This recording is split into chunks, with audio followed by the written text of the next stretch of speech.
যেই খাদিজার মাল আর সম্পদ ছিল নবী গো, আমার মাল বলা যেই গোডাউনের মধ্যে জাত করেছি, ওই গোডাউনে যে তালা দিতাম, ওই তালা বহন করতে আমি খাদিজার 16টা উট লাগতো। সব সম্পদ নবীজি আপনার কদমে দিয়ে দিচ্ছি। আজকে আপনি আমার কাছে খাবার চাইতেছেন, আমি আপনাকে খাবার দিতে পারছি না। নবী গো, আমার ঘরে খাবার না থাকলে কি হবে? মহব্বতের অভাব নাই। ওযু কইরা আসেন, আজকে আমরা ঘরের মধ্যে বসে বসে নামাজ পড়বো। নবী আমার ডাক্তার বলে, খাদিজা রে, খাবার আমি তোমার কাছে চাইতাম না। তুমি মাইকিন শোনো নাই? আবু জাহেলের অ্যাডভার্টাইজ কি তুমি শোনো নাই? কি খবর গো পয়গম্বর? কয় মিস্টার আবু জাহেল আমাকে আগামীকাল বীর ভাড়া করেছে, আমাকে পৃথিবীর থেকে চিরি বিদায় করে দিবে। যে বীর নাকি প্রতিদিন 10টা করে ছাগল দেয়, নাস্তা খায়। বীরের নাম হলো রোকানা। আল্লাহর বান্দি খাদিজা কয়, আল্লাযী খলাকাল মাউতা ওয়াল হায়াতা। নবী গো, হায়াত আর মউত একমাত্র নিয়ন্ত্রণ করে আমার আল্লাহ।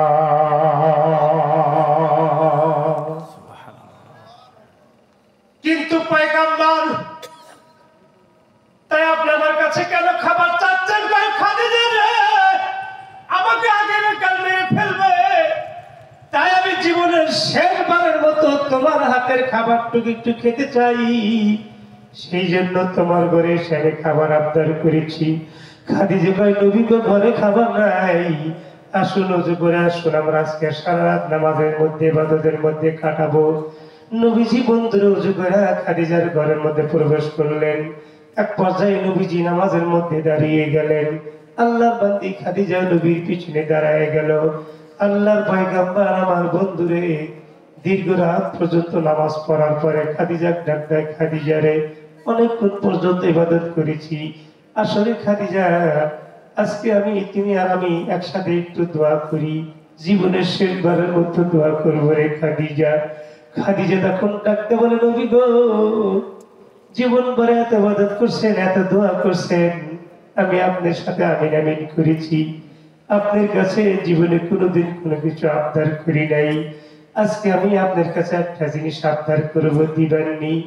নবীজি শিশু বাচ্চার মতো টুকরো টুকরো কাঁদলে, খাদিজা রে, তুমি আমার কাছে কি আবদার করবে এই মুহূর্তে? আমি দুনিয়াতে যখন আসতেছি, মায়ের পেটের মধ্যে 6 মাস, আমি দুনিয়ার জমিনে আসার 6 মাস পূর্বেই বাবাকে হারাইছি।